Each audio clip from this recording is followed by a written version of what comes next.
Olá, estamos iniciando mais um programa Saúde em Foco pela TV Tubá, sempre junto de você, trazendo as informações que você precisa saber sobre as intercorrências que se passam em seu corpo e as doenças que interferem em sua saúde.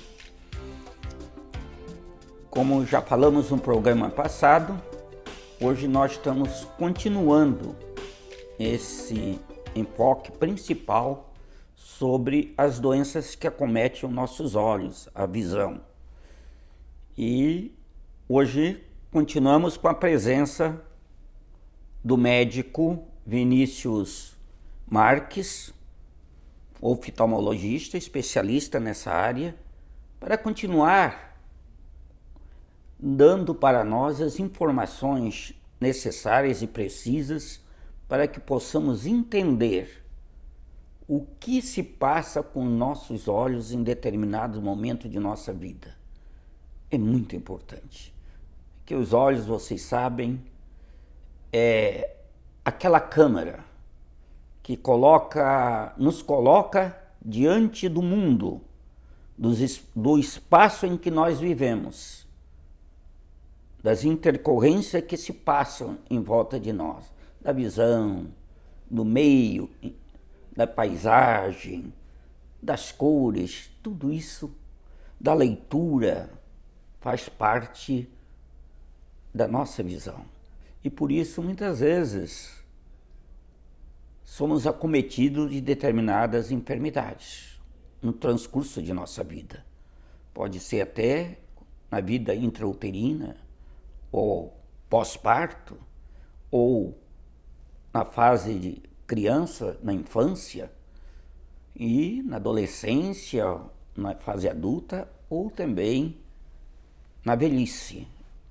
Nós temos muitas vezes problemas e temos que saber como muitas vezes preveni-los e como procurar os recursos, muitas vezes, para corrigir essas intercorrências que possam passar em nossos olhos. Por isso, o doutor Vinícius Marques, especialista em oftalmologia, oftalmologista, e está aqui para bater esse papo conosco. Boa noite. É um prazer estar aqui novamente. É um prazer a gente poder continuar o papo do último programa da semana passada e aprofundar um pouquinho mais nesses temas, falar das doenças, tirar mais algumas dúvidas e esclarecer ainda mais os nossos espectadores. Isso. É muito bom. Isso. Doutor Vinícius, no programa passado, nós falamos um pouco sobre a anatomia, mas não custa a gente repetir um pouco em como o olho é constituído, como a nossa visão na realidade, funciona. Isso é muito importante para que os telespectadores possam ter uma noção do que nós vamos falar a seguir. Sim, sem dúvida. As doenças oculares acometem muitas vezes regiões específicas do nosso olho e é comum os pacientes comentarem: poxa, doutor, o olho é tão pequenininho e a parte que foi acometida é um pedacinho menor ainda. E por isso é tão importante que a gente realmente possa explicar. Uma das ideias que eu mais gosto para facilitar o entendimento dos pacientes é a gente imaginar o olho como uma câmera fotográfica, como uma máquina fotográfica, onde a gente tem algumas lentes sobrepostas e o filme lá atrás no fundo do olho. Então a gente pode imaginar o nosso olho como duas câmeras fotográficas perfeitamente alinhadas para que a gente possa ter um foco único e pensando em cada lado isoladamente, seria uma máquina fotográfica com algumas lentes sobrepostas para que essa luz possa entrar adequadamente e formar a imagem lá no fundo do olho. Então a primeira lente seria a córnea, como se fosse o vidro do relógio, a superfície externa do olho, que precisa estar perfeitamente transparente para que a imagem, para que a luminosidade possa adentrar ao olho e formar a imagem lá no fundo.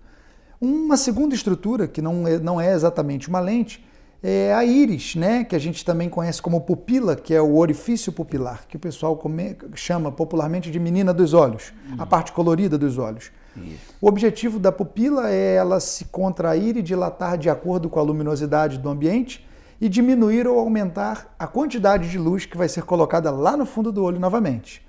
Ainda mais atrás da menina dos olhos, nós temos o cristalino, que é uma outra lente que ajuda na focalização da imagem e que é acometida por doenças que falaremos mais à frente, como a catarata. Então são lentes sobrepostas, a luz entra e ultrapassa essas lentes para que possa ser absorvida lá no fundo do olho, na retina, que é a camada mais interna. Essa retina, com seus milhões de receptores, forma a imagem e envia esse impulso elétrico, né, para o nosso cérebro. Lá no nosso cérebro, no centro da visão, efetivamente a gente tem a formação da imagem e é como a gente enxerga. Então, anatomicamente, a gente não enxerga, funcionalmente a gente não enxerga com os olhos, a gente enxerga com o cérebro. A nossa máquina fotográfica capta a imagem através dos seus mecanismos e alinhamento e envia essa imagem para que a gente possa enxergar nos centros visuais no cérebro. Então, toda essa aparelhagem precisa estar perfeita, assim como essa via de comunicação do olho até o cérebro. Muito bem. Isso é muito importante, esse entendimento, porque como nós vamos falar aqui um pouco sobre catarata, glaucoma, descolamento de retina, tudo isso é importante o entendimento.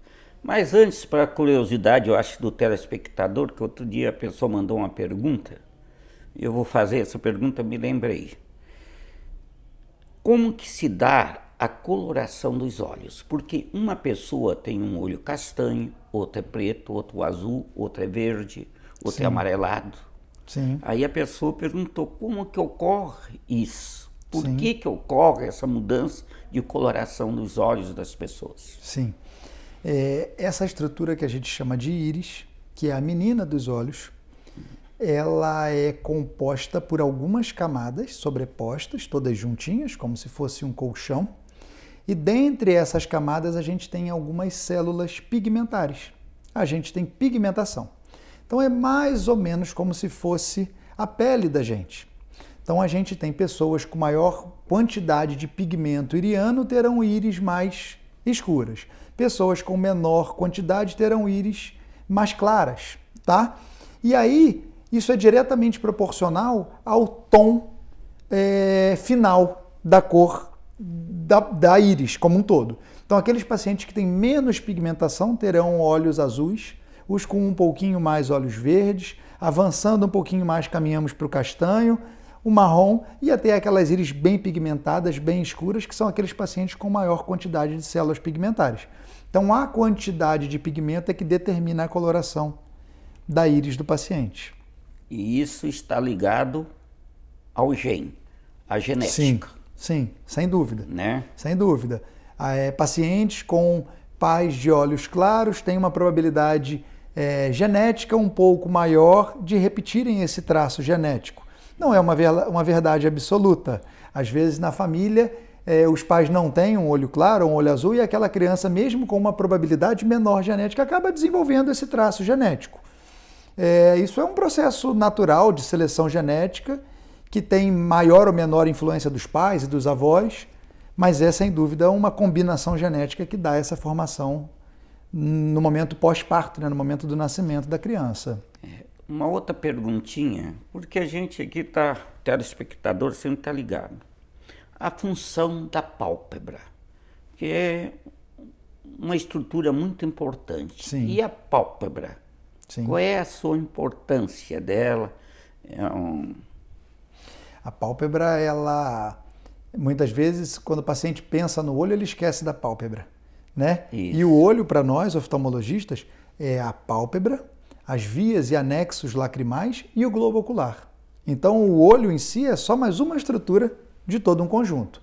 A pálpebra tem diversas funções, mas algumas são mais presentes na percepção dos pacientes, né? Então, quando a gente dorme, a gente tem por obrigatoriedade que fechar os olhos, ocluir as pálpebras para diminuir a quantidade de luminosidade que entra nos olhos. Normalmente a gente tem uma piscada, a gente realiza o movimento de piscar a cada mais ou menos 10 segundos, e esse movimento tem diversos objetivos funcionais. Ele tem por objetivo lubrificar a superfície do olho, tem por objetivo espalhar e regularizar o filme lacrimal, remover qualquer impureza do ambiente, qualquer impureza externa. A cada piscar, nós temos um balanço do nosso filme lacrimal, então a gente pisca, dessa forma a gente coloca mais lágrima no olho e ao mesmo tempo a gente drena essa lágrima pelos canalículos lacrimais, então é quase como se fosse uma lavação constante do olho.